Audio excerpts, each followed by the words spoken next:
Šiaip standartiniai tie CV profiliai, pertvariniai. Tai jeigu būna 4 metrų, jeigu mums reikia sieną padaryti, nežinau, 6-9 metrų, įmanoma tai padaryti? Įmanoma padaryti.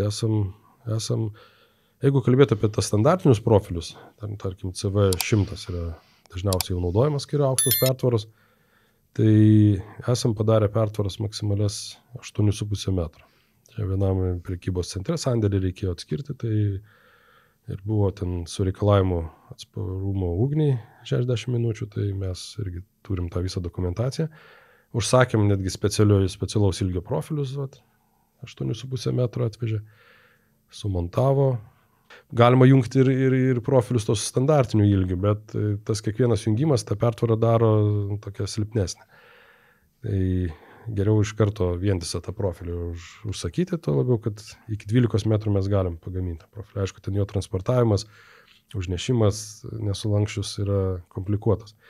Bet jeigu taip pasigirti, tai Kauno miesto Lez zonoje, kur yra kontinentalio gamykla, ten yra sumontuotos ir gips pertvaros, kurių aukštis yra 12 metrų. Tai buvo labai įspūdingas projektas, specialiai gaminom 12,5 metro ilgio profilius. Profiliai, aišku, jau nestandartiniai, ten buvo 250 mm pločio ir aptaisyti po 3 sluoksnius iš vienos ir iš kitos pusės būtent ir gips akų plokštėmis. Tai tokia mėlyna, masyvi siena gavosi.